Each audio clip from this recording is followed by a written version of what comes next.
It is 44 BC, and we are just several months after the assassination of Julius Caesar by Brutus and some of the other senatorial leaders who felt that Caesar had deified himself and had ruined and brought low the Republic of Rome.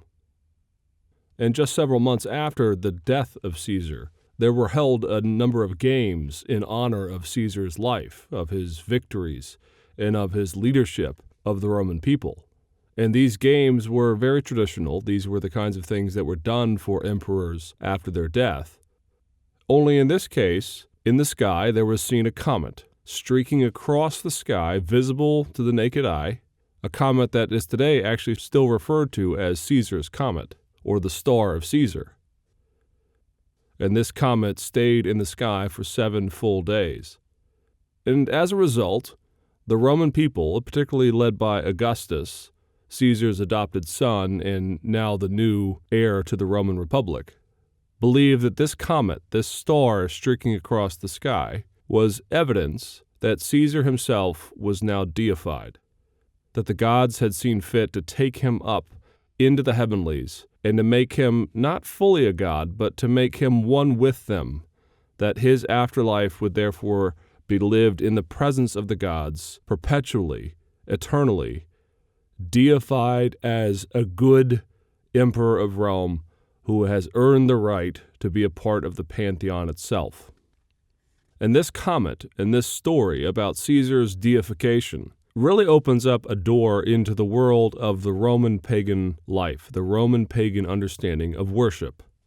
And so in this lecture, we're going to take time to look at Roman pagan life and worship itself. We're going to ask the question, what was it like to worship as a pagan? What would it have been like to participate in the day-to-day rituals, in the day-to-day establishment of the Roman world? And we are asking these questions not simply for the sake of understanding the historical past, of simply understanding the Greco-Roman world, but the way that the Romans engaged in their religion, not in their faith. Romans are very keen on this. They do not have faith. They have a cultic worship. They have a sacrificial system that pays tribute to the gods and therefore gains benefit to them. And this pagan life, this pagan worship, forms the backdrop of the world that Christianity is born into. Christ, of course, suffers and dies under the Roman establishment. He is nailed to a Roman cross. There is a Roman soldier, the Gospels tells us, at the foot of the cross, commenting on the Messiah on the cross. And the apostles themselves worshipped and spread the faith and evangelized into a Roman world, into a world dominated by this ethos, by this paganism. And so therefore, the more we understand this world, the Roman pagan life and worship, the better we will understand Christianity in the early centuries of the church. And to begin, we have to understand that in this lecture, we are looking at day-to-day life, day-to-day worship in the Roman world. In the next lecture, we're going to look at pagan philosophy, in particular the Greek philosophy that had come to dominate or at least be associated with parts of the Roman world. And we're going to explore some of those ideas there. Here we are looking specifically at day-to-day life in the Roman world. And the first thing we have to say is that pagan worship, pagan practice, was actually very diverse. It is really impossible in some ways to ask the question, what was paganism like in general? Because you have to remember, the Roman world stretched from Britain all the way up in the north, down into Spain, comprising most of Europe, and then all the way over to Egypt. And so therefore, when I'm describing paganism in general in this lecture, you have to remember that there are significant varieties and differences as to how that faith was lived out on the ground and in the various cities throughout the Roman world. But nonetheless, some things can be said about paganism in general. And so this sketch is really just sort of a composite picture of what we know in general to have occurred in almost all of the areas of the Roman world, with obvious exceptions in certain particularities. And we begin at the home. What would it have been like for the average man or woman, the average family, to have been engaged in pagan life and worship? And in the home, worship begins essentially with the worship and the veneration of one's ancestors. Ancestors for the Romans were called the maiores, the greater ones, those who had gone before you. They were very often patriarchal, that is to say, you had a founding member of your dynasty, of your family. You had a grandfather, a great-grandfather, someone going back who was considered the originator of your family line. And often what would happen is you would venerate this ancestor. You would offer sacrifices to their name, to the gods on behalf of the blessing that had been received to your family on their behalf. And so the average home sort of focused on two main areas.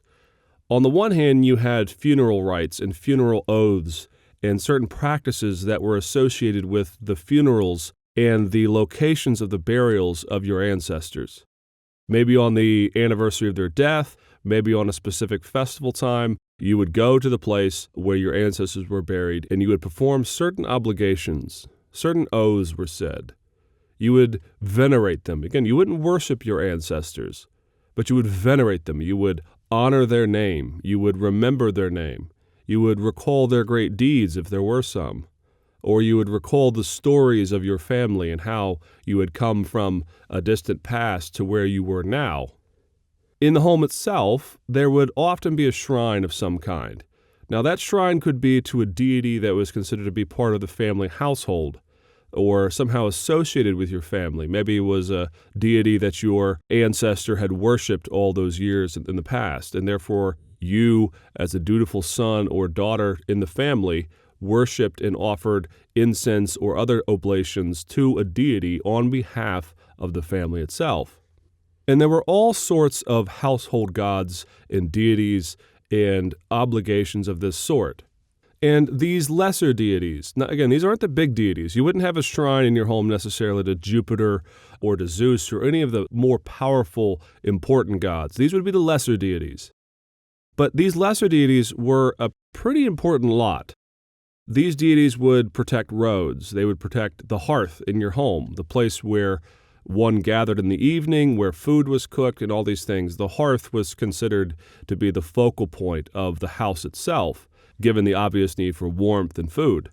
And a god or a lesser deity was associated with these things very often. And so from the beginning, your home, your family, all that makes you you, at least in terms of the physical DNA of who you are, and in terms of the home where you live, is associated with a veneration of the past, of the antiquity of your elders, as well as doing oblation and performing certain sacrifices to lesser deities on behalf of your family. Now, it needs to be stressed at this point that this was not a personal faith. Again, the Romans do not like the word faith. For them, there is no sense of faith in their cultic worship. Rather, there is obligation. There is a duty. There are sacrifices that need to be made. One could very well not care much at all. You don't have to have your heart in it. You don't have to be faithful. You don't have to be full of faith in order to perform these obligations. But these obligations have to be performed. They need to be done in just the right way. If the shrine you have set up in your home calls for a certain oblation of, say, wine or wheat, well, you can't switch it up. You can't decide one day, well, I'm out of wine. I know I'll put something else down. That'll do. Rather, you have to perform the rituals as they are prescribed, and they are prescribed in the foggy past. They're not things that you inquire about. Why did we start offering this? Your job as an average man or woman is simply to perform them, to not mess them up, to do your obligation on behalf of your family. And what is gained from doing this is not well-being or a sense of calm or peace in your own psyche. For the average man or woman in pagan Rome, the concern is that by performing these rituals, by performing these sacrifices and venerating the name of your ancestors, that you will get benefit. Again, not personal benefit, not psychological benefit. Material benefit is what's in mind here. You will be fertile. You will have lots of children. You will have success in your businesses. You will have success if you are in the military, in battle. And so what is done here is an obligation to the ancestors so that your family, so that your personal lineage can carry on after you have gone your way as well, that those that come after you will continue the sacrifices and the obligations to the deities and will venerate your name now that you have passed on. And so it is very much wrapped up with the maintenance of the family, maintaining your ancestry, therefore maintaining your own name as it carries on through your children and your children's children, etc. Moving from the private home worship to that of the city, we come to a more elaborate process and a more elaborate scheme of Roman worship in the pagan world. Cities were very much wrapped up in the day-to-day rituals and the year-to-year rituals of certain gods that were associated either with that region or with that city, but above all, with the Roman world itself. And cities in this day and age were very much run by the elites, by the decurion classes, by the senatorial classes. If you were part of a relatively large city or even a moderately sized city, there would be all kinds of gradations of those who were at the elite status, always broken down according to one's material possessions. If you were part of the senatorial classes, you were at the high end, you had the most wealth, the most prestige, and it carried down into a number of different ranks below it. The decurion classes, the equestrian classes, and so on and so forth. And we don't have to belabor the point and break down society into all these ranks. But just know that at the top end, there are these elites in Rome. There are these leaders who are the principal contributors to the city itself. And those ranks are the most important factors in shaping and maintaining pagan worship in a city and maintaining the cult that is surrounding these gods. And we'll see more of that in just a second, but you need to know that it is the elites that are the most important classes in this period of time. And so in cities, you would have a number of avenues for offering sacrifices. The first place you'd come to in a given city would be to a temple. Now, a temple is not a pagan version of a church. There would be no temple that would function like a church in the sense that a congregation or a collected body would come there on a regular basis, daily, weekly, monthly, or even yearly. The temples were the homes of the gods themselves. They are the specific locations where the gods would reside. And so very often it would not be the place where people would want to go and hang out and be in fellowship with one another. So the Temple of Artemis, for example, just on the outskirts of Ephesus, well, that is the home of the god Artemis. It is where she has her principal location, her principal home. And so these temples become the focal points of the divine presence in a specific location in a city. Their architecture is very often common. There's often a lot of columns in the front. It is very much considered to be a holy area. In fact, the demarcation between the city itself and the temple location was considered to be crossing from the mundus, from the world, into something of a divine strip of land or to a divine presence. And so those who were responsible for offering sacrifices to Artemis or to any of a number of other gods in other temples could be any of a number of different people. Not a lot of these temples had priestly classes. That is to say, there weren't always priests living in these temples day in and day out, performing the rituals on behalf of the people. Now, in some cases, that is what is happening. But in general, the temple was the place where the city itself came to offer a sacrifice on an appropriate occasion, on an obligatory occasion when a sacrifice was due.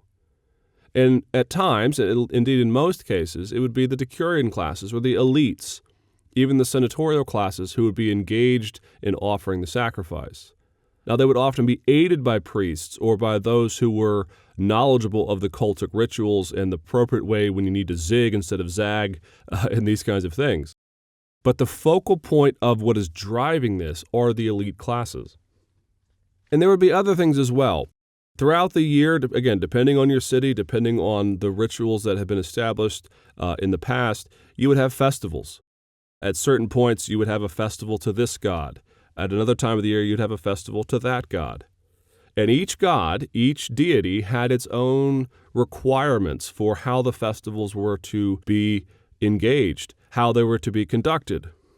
And one of the most important things about a festival, though, again, to signal this, is when the elites were in charge of the festivals, very often during one of these festivals, there would be a distribution of goods, a giving out of maybe gold coins or bronze coins on behalf of this festival.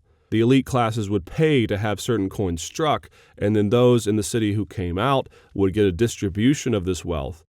And the festival itself then was an instrumental part of the city and the distribution of wealth, and it was very, very popular. Again, if you're on the lower ranks of society, if money is not something that is easily gotten by you, if you're not a landed person with lots of wealth supporting you, if you are not part of the elites, to come to a festival and then to receive gifts on behalf of the festival, on behalf of the god, was a very good thing in your mind.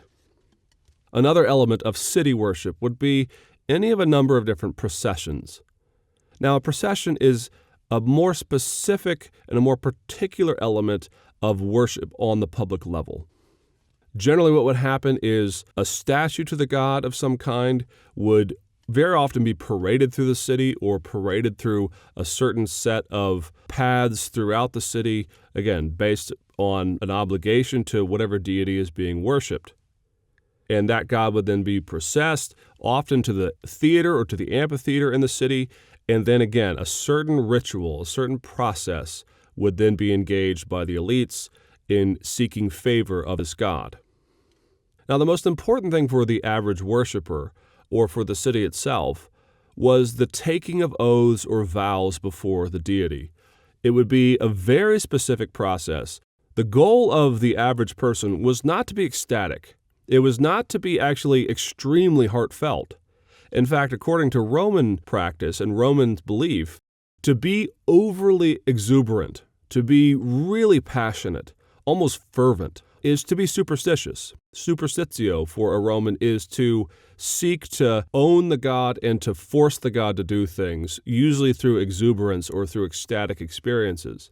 Above all, the worst thing that one could do, according to a Roman, would be to lose one's mind, to go into maybe a trance, unless, of course, you were appointed by this, unless you were a priestess of some cult of some kind.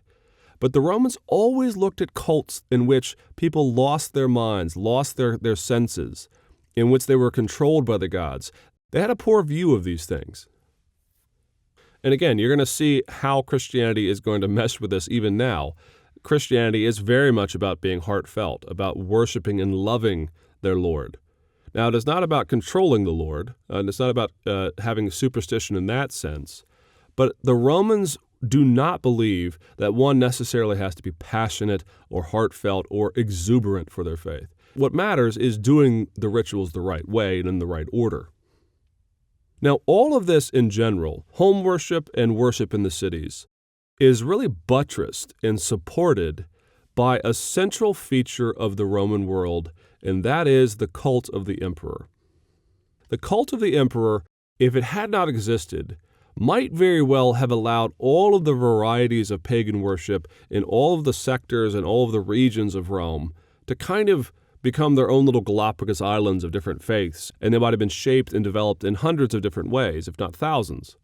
But the core of all of this, if you were a Roman, if you were in a Roman city or a Roman village, all of these worship functions were designed to promulgate and support the emperor himself.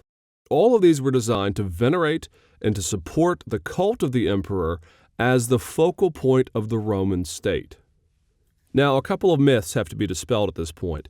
At no point in the Roman world were Roman emperors believed to be deities on their own. They were never considered to be gods. Rather, there is a syncretism effect that occurs as Rome, and before her Greece, has engaged with Asia Minor and picked up some of the elements of emperor veneration that you see in Persia, in the realms of Egypt with the veneration of the pharaohs, and so on and so forth. And as we've already seen in the Greek world, that when Alexander went out east, one of the things that he picks up is just this sort of thing. The Persian belief that the leader, the emperor, is somehow on a good footing with the gods. He's a friend of the gods. Well, the Roman policy had very much been adopted from the Greek policy. And the Roman policy really has two focal points. On the one hand, there is syncretism, and on the other, there is henotheism. And both of these are vital to understand. Most students, when they first come to church history and they notice that the Roman world, if it conquered a region and there were a variety of new deities or deities that seemed somewhat similar to deities that were already in the Roman pantheon, it strikes us as somewhat strange that the Romans would say, okay, the gods we don't know, we'll take those. And those gods over there, they look like these gods over here, so we'll just kind of slap Roman names on them, and this god is now Jupiter, this god is now Saturn, etc. Well, what is behind that, again, is syncretism and henotheism. Syncretism, of course, is a word we're probably familiar with. It is the belief, of course, that as the Roman world goes out, it wants to merge its culture of Roman worship with the cultures that are now conquered. And so as the Romans go out, they want to do this. They see this as an appropriate act. Again, if you believe in a pantheon of the gods, if you believe in a diverse number of the gods, well, adding more to the list really isn't all that much of a problem to you. More important, though, is one thing that is often overlooked, and that is the Roman belief in henotheism. Now, henotheism is the belief that you have one god who might very well show up to a tribe on the far-flung areas of the Roman borders in a different guise. He might look slightly different. He might be depicted in their art or in their literature as somewhat different from the god that they had known in their context. And for the Romans, that was perfectly normal. Zeus or Jupiter is very much able and very much free to go to another tribe or to another people group and to present himself in his own way. And so when the Romans conquered a new tribe or whenever they came across new deities, they expected to find this. They expected to find similarities between the gods of a local tribe and the gods that they had worshipped all along, at least from as far back as they can remember. And so, in other words, the Romans were not being cynical. They were not just simply trying to accommodate their now conquered subjects. Rather, this was a doctrinal position, if you want to put it that way. This was a philosophical assumption that their gods, the big ones in particular, the main gods, would be associated and found in regions that they had not yet explored. It's not the case, in other words, that the Romans practiced syncretism or believed in henotheism because they wanted simply to accommodate the people that they had conquered. Rather, for the Romans to take over a region, to get these other gods or their own gods who had appeared to these areas under different names or in different raiments, the goal for the Roman is to conquer, to bring all these gods to bear so that all of the power in all of these regions that they conquer are now supporting Rome. Again, it's not accommodation, it's subjugation. The Romans believe that if they've conquered, then those gods are now in their pantheon and are now supporting them. Now, it is because of this idea that the Roman world is conquering deities as well as people groups all around their borders that one of the most important places for worship of the gods, if there is any place that is more fervent than anywhere else, it is in the army. The army in the Roman world is always the place where the worship and the sacrifices to the gods is most fervent. Why? Well, the Roman soldiers and the generals and all up the ranks know that if the gods are on their side, they will have success in battle. And much of the Roman belief in its own military might and its ability to smash anybody, and the mythology of the Roman army that it had never lost on its home turf and that it very rarely lost, they believed, when it was at full strength in marching out against their enemies. A lot of that was supported by this belief in the conquering and the good blessing of all the deities that are associated with the Roman pantheon. And so the army is very much a hotbed for Roman worship. And keep that in mind when we move forward, particularly when we get to the lectures on the 3rd century crisis. The worst persecutions we will see of Christians occur not in the early years of the Christian faith, as is commonly assumed, but actually a good bit later, in the 3rd century and on into the early years of the 4th century, just on the eve of Constantine coming to the throne. The worst persecution of Christians come as a result of the fact that the emperor, the one who is in charge of Rome, is very often, in almost every case, drawn from the military ranks. And those military officers who became emperors and enacted the worst persecutions very much did so based on this belief that in order to return Rome to its position of strength and dominance, you had to impose a specific ritual order onto the populace again in order to curry the favor of the gods. In the earlier years, though, the imperial cult is supreme. It is believed that Roman people are venerating the genius of the emperor. Now, that is a technical word. The genius of the emperor, the inspiration that he has received from the gods. The emperor has a certain insight, a certain wisdom, a certain tactical maneuvering that he has been granted by the gods as a result of all the sacrifices. Now, this begins, some say, with Augustus, going back again to the comet streaking across the sky in 44 BC, and Augustus choosing to promulgate the idea that Julius has now risen the ranks and has now been accepted into the presence of the gods. But again, actually, this goes back to Alexander. This idea of the deification and the veneration of the emperor comes as a result of the Greek world meshing with the Persian world and the Egyptian world, and all of these ancient Near Eastern ideas of kingship begin to work their fingers into the thinking of first the Greeks and then later into the Romans.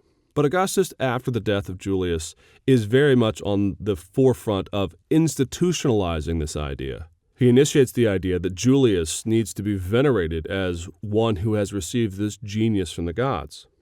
But again, at the fundamental level, at the root level, the main thing that is driving the emperor worship of the Roman world is not so much that it is being imposed from the top down. The amount of geography that Rome has to cover means that very often imposing too much from the top down is not as easy as it sounds. They may send out a decree saying that all of the Roman peoples need to engage in emperor cultic worship and venerating the emperor. But good luck imposing that on all people. Rather, as historians have always pointed out, at the local level, at the city level, those who were the elites at the local levels wanted to impose and to support and to stoke up the veneration of the emperor. Why? Well, the simple reason is those who do this, those who are elites in the small cities who strongly support the veneration of the emperor, have open to them a number of paths to elevation. If you pursue the veneration of the emperor, very often what you would do is you would request that the emperor would grant a city a right to do these things. And so we have all kinds of letters going back and forth from the elites to the central hub of government. And as you can imagine, in not a few cases, the emperor was very happy with this. And so you would see favor, political favor, come to those who were most zealous about supporting the Roman emperor. And so, in other words, all of the theology, if you want to call it that, it's not really a theology, but all of the impulses of the Roman world and the Roman pagan life and worship drove a hard line towards the Roman state and towards the Roman machine of war.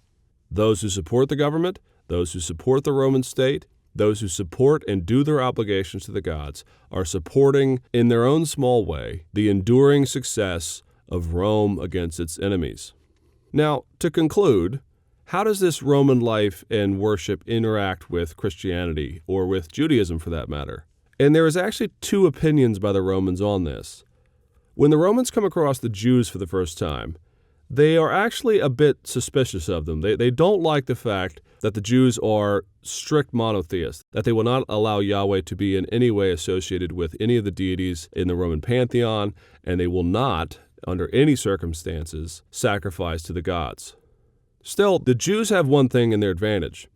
They have an ancient faith, and there is nothing more that the Romans like than a faith that is ancient.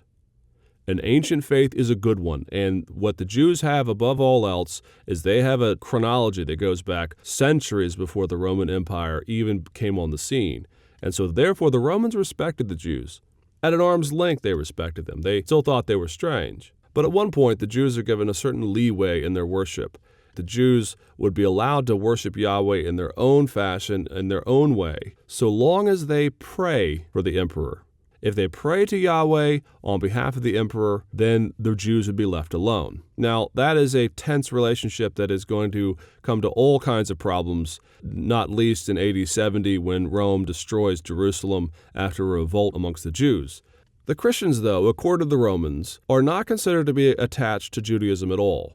Now, we can quibble with them about their understanding of Old Testament and New Testament connections, but nonetheless, for the Romans, Christians were a new faith. And if Judaism was hailed and respected by the Romans because it was old, nothing makes a Roman more suspicious than a new religion, a new faith. And so according to the Romans, the Christians were a new faith. They had just come on the scene, again, centuries after even the Romans were established. And so therefore, the Christians were very often barred from worship because they were new, they were considered to be atheists, they would not accept the gods, and it was not believed that they had any justification for rejecting worship and veneration of the emperor. And so as we move forward into the earliest centuries and the earliest decades, for that matter, of the Christian church, just after the apostolic age, the main thing we'll see is that the Romans believe that the Christians are somewhat dangerous, but more importantly, they believe Christianity is weak. They believe that the Christians are willing to suffer and die for their faith, and that's crazy. For the Romans, if your God is strong, if you are worshiping a true God, one of the strongest in the pantheon, well, why isn't that God protecting you when we're throwing you to the lion's den or nailing you to crosses? The idea of suffering for a Roman as a result of your worship of a deity is completely oxymoronic. The worship of a deity is to gain strength and power. And therefore, as we'll see in the next lecture when we turn to the subject of persecutions in the earliest centuries of the church, what we'll see is that the Romans have no category for Christianity.